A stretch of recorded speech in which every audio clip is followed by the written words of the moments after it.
Khamzat affrontera Nate Diaz en combat principal de l'UFC 279. L'événement s'annonce grandiose et aura d'ailleurs lieu à Las Vegas. Logiquement, Chimaev est le grandissime favori de ce main event, mais attention à un Nate qui a l'habitude de nous surprendre.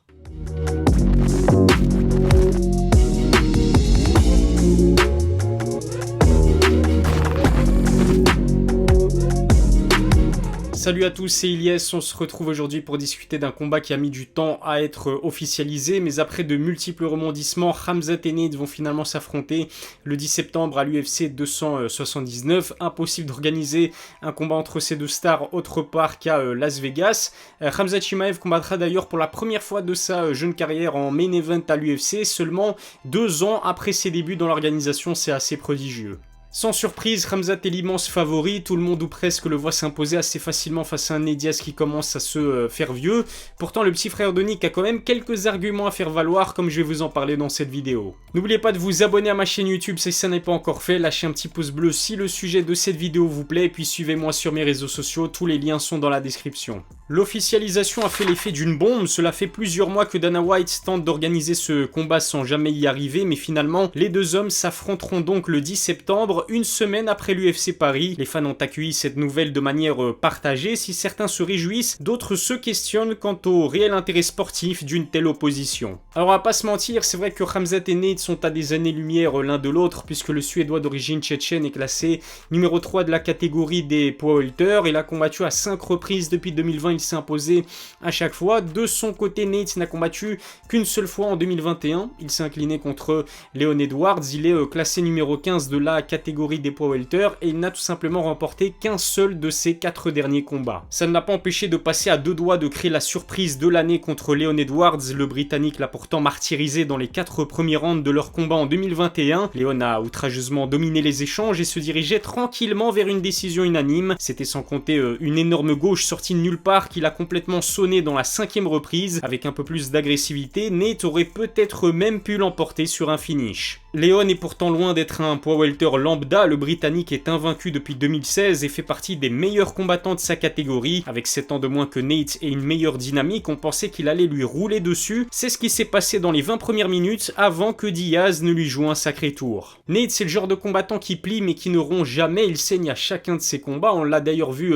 encaisser plusieurs knockdowns contre McGregor et Masvidal. Malgré ça, il donne énormément de fil à retordre à chacun de ses adversaires. C'est vrai que son cardio et sa solidité sont un véritable problème. Cela me rappelle d'ailleurs cette fameuse réflexion de Firas Zahabi, le coach de JSP avait parfaitement résumé la situation. Nate est comme un zombie qui ne cesse d'avancer vers vous, quels que soient les dégâts que vous lui infligez. S'il n'avait pas été arrêté par une décision médicale contre Masvidal, je suis sûr qu'il aurait posé de sérieux soucis à son adversaire dans les 2 derniers rounds. Malgré sa nette domination, Jorge commençait à montrer quelques signes de fatigue. Khamzat est habitué à détruire absolument tout sur son passage, il n'a été touché qu'à une seule reprise sur ses 4 premiers combats à l'UFC, des combats qu'il a d'ailleurs remportés sur finish entre le premier et le deuxième round. Il a fallu en fait qu'il croise Gilbert Burns dans un octogone pour enfin obtenir un peu d'adversité. Le Brésilien lui a donné énormément de fil à retordre, on n'avait jamais vu Chimaev avoir autant de mal face à un adversaire. Burns n'a pas paniqué, même quand il se faisait malmener par Khamzat. Le Suédois d'origine tchétchène est passé tout proche de la correctionnelle, il a fini par s'imposer sur décision unanime pour la première fois de sa carrière. Ces 15 minutes passées avec Gilbert Burns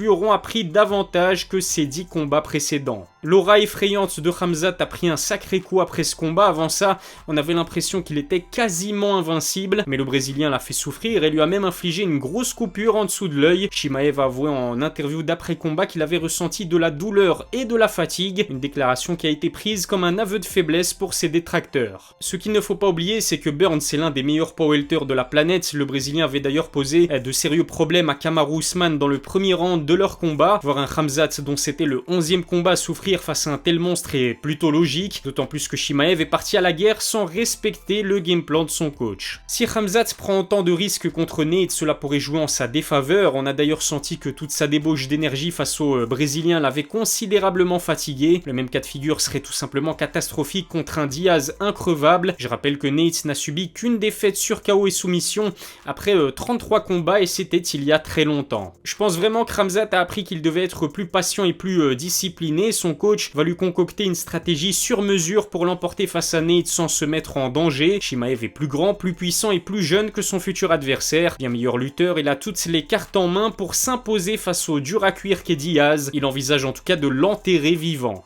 Respect à Nate d'avoir accepté d'affronter Khamzat pour son dernier combat dans son contrat avec l'UFC, puisque contrairement à ce que les gens pensent, ce n'est pas l'organisation qui a décidé de le mettre dans un tel bourbier. C'est vrai que Nate n'a jamais été le combattant le plus compétitif de l'organisation, mais il n'a jamais reculé devant aucun défi. Il risque gros face à un Suédois d'origine tchétchène qui aura à cœur de faire taire toutes les critiques. L'UFC mise en tout cas énormément sur une victoire de Khamzat. S'il s'impose, la hype de Borz va exploser un peu plus. Après ces deux combats contre McGregor, Nate est devenu l'une des plus grosses stars de l'organisation. Le battre permettra au Suédois d'origine tchétchène d'augmenter encore sa popularité. L'intérêt pour Chimaev n'est pas sportif, mais surtout financier sur ce combat. Dana White est en tout cas déchaîné en ce moment. Cette semaine, on a eu droit à l'officialisation de plusieurs gros combats. Oliveira Makhachev, Chimaev Diaz et même un improbable Petr Yan Sean O'Malley. La fin de l'année s'annonce extrêmement intéressante du côté de l'UFC. Abonnez-vous à ma chaîne, lâchez un pouce bleu, suivez-moi sur mes réseaux sociaux si ça n'est pas encore fait. Je vous remercie de m'avoir suivi. Je vous donne rendez-vous très vite pour une nouvelle vidéo. D'ici là, prenez soin de vous.